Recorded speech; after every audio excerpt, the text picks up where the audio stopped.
Hello, my name is Gerrit Walter Gong. Gerrit's a Dutch name. Walter, my father's name, is an American name. Gong, of course, is a Chinese surname. I'm the only person I know with a Dutch first name, American middle name, and Chinese last name. I'm a Silicon Valley kid. The term Silicon Valley came into use as I was coming of age. My father co-authored a physics textbook called Mechanics with a man who won a Nobel Prize for researching semiconductors and discovering the transistor effect. In fact, Moore's law that semiconductors on a silicon chip double every 18 to 24 months and their applications helped make Silicon Valley, Silicon Valley. My father, Professor Walter A. Gong, was a compassionate and brilliant educator. He spent his life developing models that emphasize agency, responsibility, and the divine potential of every individual. His perspectives taught me to see our roles, knowledges, and experiences as sacred, relational, and interconnected. During my U.S. State Department days, I was part of the team that helped Secretary George P. Shultz research and write the shape, scope, and consequences of the age of information. As I'll discuss later, today's 21st century concentrations of information, capital, and technology in AI make it powerful and impactful in unprecedented ways. Now I serve as a faith leader in a global Christian faith. As I visit people in over 100 countries, I find everywhere a deep love of humanity, an appreciation for life and learning, and a commitment to every individual's potential for personal growth. Everywhere, I also find deep concern about AI, a defining issue of our time. The Internet of Things is becoming the artificial intelligence of things. Everything's becoming connected. Our phones, watches, doorbells, cars, factories, energy grids. Virtually everything around us is collecting and communicating, and that information is being interpreted, analyzed, and acted upon. Acknowledging these remarkable trends, I prepared 6 brief episodes. I titled them Faith, Dignity, and Human Flourishing, Hearing God's Voice in an Age of Artificial Intelligence. I want to be clear about real challenges and concerns, but I also want to talk about AI from a perspective of faith and hope. I want AI and related technologies to change our world for the better, to narrow digital divides, to expand human flourishing, and to enhance faith, moral clarity, human meaning, and possibility. Currently, the generative pre-trained transformers we call AI refer to technology that uses algorithms to perform tasks typically associated with human intelligence or creativity, such as understanding languages, recognizing patterns, making decisions, and generating ideas. AI may function with substantial autonomy and in ways that humans cannot predict, explain, or control with certainty.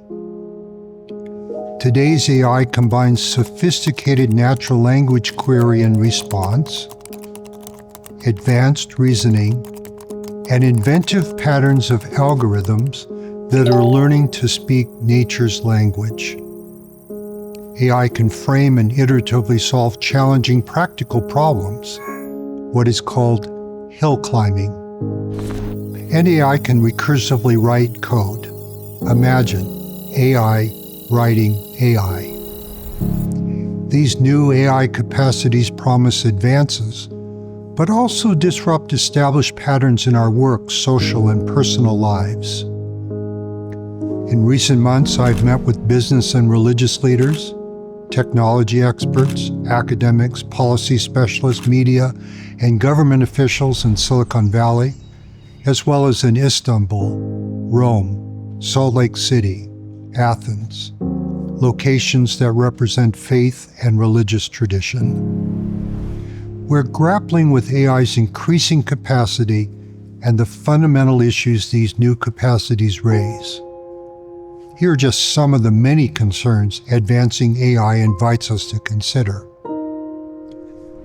Can safe and ethical human-centric AI create opportunity and employment and education for more people in fair ways?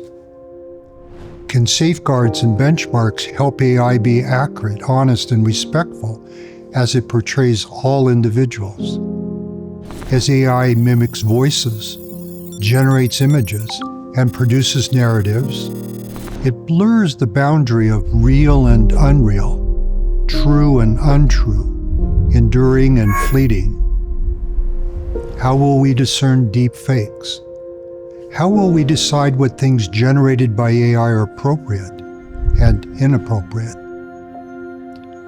What principles and values should guide human relations with AI, especially as pervasive AI agents access personal information, affect privacy, determine workflows, and interact as information sources, counselors, and companions? What business models and societal values will define which AI companies and models thrive? Who will be able to access AI? With what content? At what cost? As AI becomes more capable, how do we preserve and promote divine principles of work, moral agency, accountability, and personal growth? If, as some predict in the coming 2 to 5 years, AGI, Artificial General Intelligence, or even ASI, Artificial Superintelligence, surpass human capacities for many tasks, how will we define human dignity and worth? And because the race for AI superiority increases polarization, contention, and competition among individuals, corporations, and countries, how can we preserve peace, unity, and community?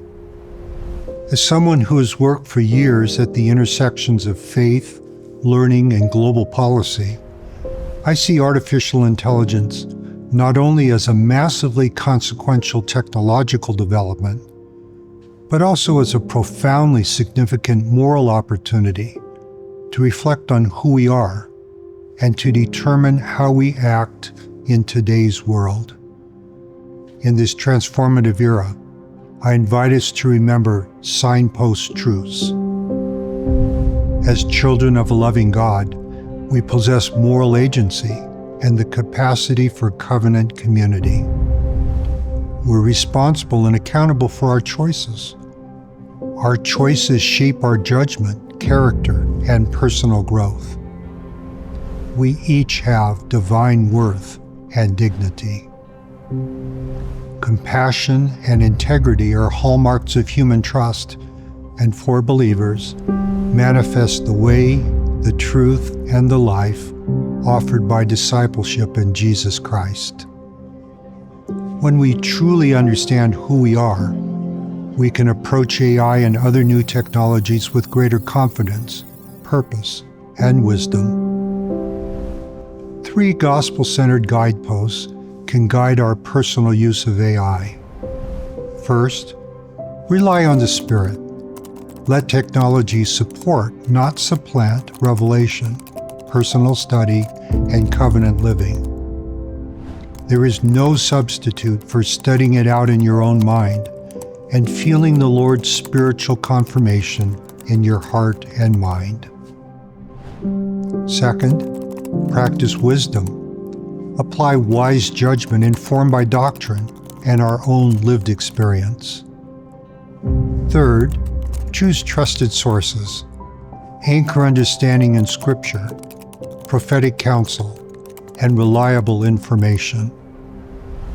I'm inviting us to be thoughtful and intentional about our use of AI as a tool on our journey of discipleship. On a piece of paper, please write artificial intelligence at the top, opportunities on the top left, and challenges on the top right. Consider your AI opportunities. Where and how might AI help you and those around you? Challenges. Where could AI detract or limit you or those you care about? Learning, organizing, connecting. How can AI be a positive or negative influence in your personal choices and relationships? I want to discuss how AI affects our 4 basic relationships: with deity, thou; self, I; society and others, they; natural world and environment, it. Thou, I, they, it. Each relationship is core, and AI affects all 4.